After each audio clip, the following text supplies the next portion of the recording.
A cortina se abre. Ao passo que a cortina começa a abrir, o público que estará aqui na frente começará a ver o cenário da peça. Um cenário típico de uma peça de teatro contemporâneo, dessas do tipo peça-palestra.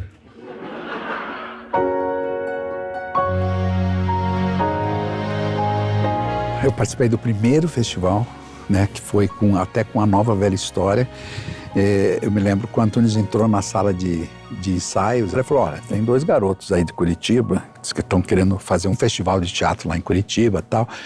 E o que é que você acha? Eu falei, nossa, ótimo, é maravilhoso de fazer um festival lá. Não, eu gostei deles, porque eles são audaciosos, chegaram aqui falando que querem levar os melhores diretores, enfim, tal. Eu só quero te fazer uma consulta. Ele falou, o que é que você acha? Acha legal? Acho. Então tá bom, então vou dizer que sim.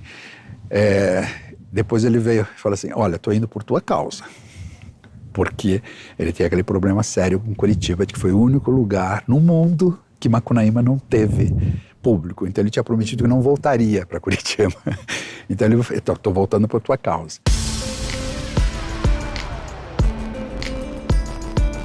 Quando a gente começou a pensar, eu e o Leandro, na programação que já batia com os 30 anos do festival, a gente pensou como a gente vai contar essa história, né, do festival dos 30 anos. É muita história, muita gente que passou por aqui. Não é fácil contar essa história, né? Então a gente começou a pensar numa proposta, a gente nem gosta muito de falar curadoria, porque não somos curadores, né? Mas uma programação pensada na história do festival. Então a gente começou a olhar os grupos que vieram pra cá, tentamos outros grupos, porque se a gente fosse também colocar todo mundo que a gente gostaria, não ia ter espaço, nem tamanho, nem dias, né? Então a gente começou a conversar com os diretores que sempre vieram aqui, como por exemplo o Gabriel Vilela, que a gente chegou pro Gabriel, é uma programação pensada ao contrário. Gabriel, nós queremos que você esteja no festival, qual é o trabalho que você está fazendo e você queira que te represente, digamos assim, né?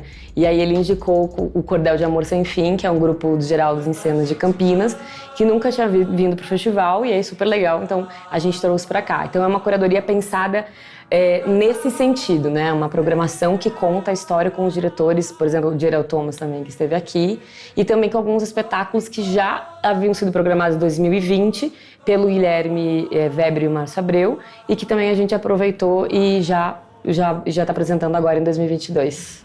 Você não acha que existe alguma relação, entre a minha mão e o fato de eu estar jogando coisas fora?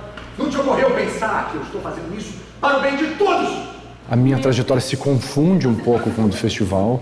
Minha primeira peça profissional aconteceu no Festival de Teatro de Curitiba, em 93. Chamava Baal Babilônia, era um monólogo, foi um espetáculo que deu origem à minha companhia, a Sutil Companhia de Teatro, que ao longo de 23 anos se apresentou inúmeras vezes no festival. A gente estreou também no festival, em 2000, um espetáculo chamado A Vida é Cheia de Som e Fúria, que foi um divisor de águas para mim, para minha carreira, um divisor de águas para o Felipe Hirsch, que foi um espetáculo criado também sob as bênçãos do Antônio Bujanra, ele que colocou um grupo de críticos numa van e levou esse grupo para assistir o espetáculo. E a partir dali a Sutil Companhia de Teatro trilhou muitos e poderosos caminhos. E depois eu tive a alegria de ser curador do festival, ao convite do Leandro, junto com o Márcio Abreu. Foram 5 anos de atividade. Diria, sem sombra de dúvida, que um dos momentos mais importantes da minha carreira. É um festival que faz parte da minha vida como artista desde o início, desde muito jovem. Eu morei em Curitiba, né? Eu sou do Rio de Janeiro, mas eu morei adolescente e adulto, uma parte da minha vida em Curitiba, muito significativa, onde eu criei a Companhia Brasileira. E o Sem Palavras é uma peça que tem uma estrutura, é um texto que eu escrevi, então tem muitas palavras, né? Mas também tem um campo assim de articulação da dramaturgia que se dá fisicamente, né? Tem um aspecto bastante coreográfico, então tem muita ligação com a dança e também com o campo de composição de imagens, não necessariamente imagens projetadas, mas imagem quando a gente junta narrativa, sonoridade, corpo, espaço, nessa perspectiva de relação com o público, que é muito importante nessa linguagem, que está muito vibrante nessa peça. Eu circulo livremente? Acorda! Acorda!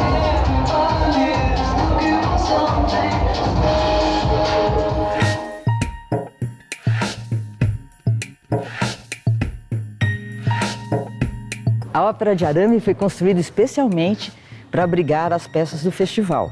Em 1992 ela foi inaugurada, mas eu estive aqui em 1991 fotografando as fundações e o início da obra e foi muito impactante ver aquilo surgir assim, e o resultado é maravilhoso. A ópera traz uma grandeza que o festival foi mantendo, né, ao longo desse tempo. O festival promove o encontro de peças do país todo. Aqui eu tive a oportunidade de conhecer trabalhos do Nordeste, do Sul, do Centro-Oeste. Nessa edição tem o grupo, por exemplo, o grupo Magilute, que começou os seus trabalhos apresentando aqui em Curitiba e teve um destaque em território nacional, dada a força do trabalho deles, mas o poder de penetração do festival. O garoto que agora sou eu, sentado de frente para um computador, tentando se encontrar neste cenário e que agora digita para um homem brasileiro nordestino.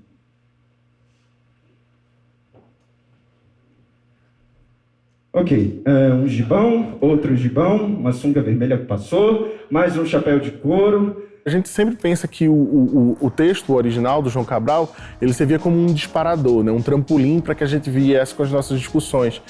E aí, quando a gente vinha com essas discussões, a gente provocava que a pessoa escrevesse aquilo.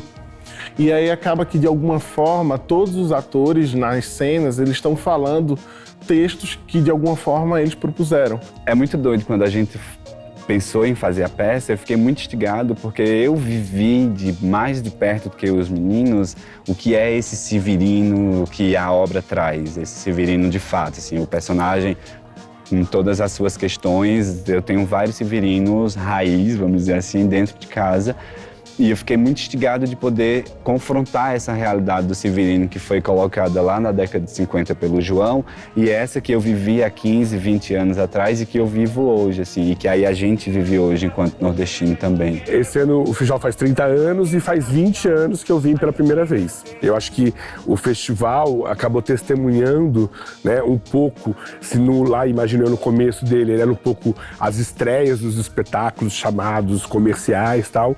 Aos poucos ele também foi abrindo esse espaço para aquilo que a gente chamava de chá de pesquisa e depois ficou mais forte como grupo. Tá nessa comemoração, nessa festividade de 30 anos, eu acho que é muito importante para a gente. É um grupo que de alguma forma surge e cresce também por causa dessa relação com o festival, sabe? A participação do Magilute nas outras edições, a participação do Magilute no Fringe, com Viúva Porém Honesta, por exemplo, abriu pra gente muitas portas, assim. A voz número 2 começava a repetir uma frase da peça. Severinos emigram. Essa repetição como Severinos uma ladainha, emigram. como um mantra, Severinos ia ganhando força cada Severinos vez que era emigram. dita. E o Severino, na pedra, começava a pensar que... Severinos emigram. Severinos emigram por fome. Severinos emigram. Severinos emigram por sede. Severinos emigram. Severinos emigram por falta de trabalho. Severinos emigram. Severinos emigram por ameaça. Severinos emigram. Severinos emigram porque enfim é fevereiro e não precisam mais se guardar para quando o carnaval chegar.